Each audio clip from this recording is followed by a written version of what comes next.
नेपाळचे पंतप्रधान ओली यांनी राजीनामा दिलेला आहे। केपी शर्मा ओली यांनी राजीनामा दिलेला आहे। नेपाळच्या क्रीडा मंत्र्यांचा राजीनामा, कृषी मंत्री रामनाथ अधिकारींचाही राजीनामा, तर आता पंतप्रधान केपी शर्मा ओली यांनी राजीनामा दिलेला आहे। नेपाळमध्ये मागच्या 2 दिवसांपासून प्रचंड आक्रमक असं आंदोलन सुरू आहे। नेपाळच्या रस्त्यांवर जेन झी ही जी पिढी आहे ती उतरलेली आहे, जाळपोळ सुरू आहे, दगडफेक केली जाते।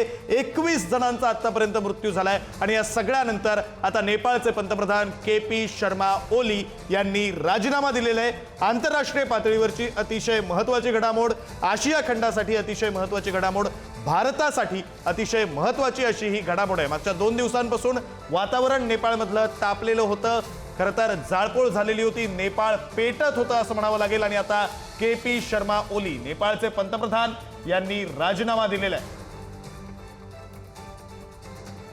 या सगळ्या आंदोलनामागे निमित्त झालं ते सोशल मीडिया बॅनचं। मात्र त्या आधीपासून नेपाळमध्ये असलेला तरुणांना नसलेला रोजगार, वाढत चाललेली महागाई, असा काही असंतोषाचे मुद्दे हे सुद्धा या तरुणांच्या मनात होते आणि या सगळ्यामुळे आता हा सगळा असंतोष या सोशल मीडिया बॅनच्या मुद्द्यामुळे बाहेर आला।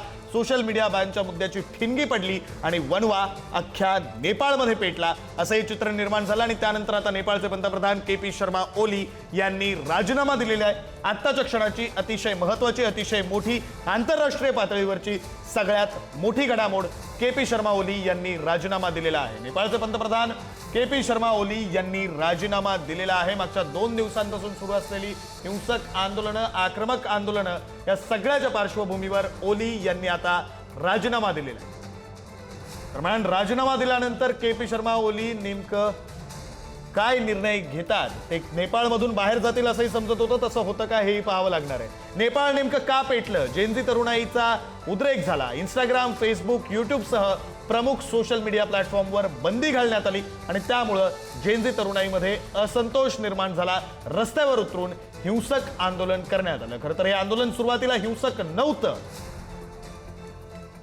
आपले प्रतिनिधी शिवाजी काळे आपल्यासोबत फोन लाईनवरून जोडले गेलेले आहेत, अधिकचे तपशील त्यांच्याकडून घेऊया।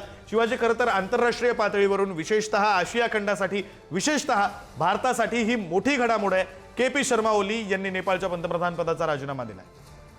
अगदीच, अगोदर बांगलादेश, त्याच्यानंतर आता पीएम ओलींचा राजीनामा, हे कुठेतरी भारताच्या शेजारील राष्ट्र जे आहेत ते शांततेत असणं गरजेचं असतं आणि त्यानुसार आता जर पाहिलं तर बांगलादेश आहे, तिकडे पाकिस्तानचा आपला पारंपरिक दुश्मन म्हणून शत्रू राष्ट्र आहे, दुसरीकडे अफगाणिस्तान देखील स्टेबल नाहीये, त्यानंतर खाली बांगलादेशमध्ये परिस्थिती आपल्याला माहिती आहे आणि त्याच्यानंतर आता नेपाळमध्ये ही परिस्थिती निर्माण झाल्यामुळं हे नक्की काय घडतंय हे पाहणं महत्वाचं आहे।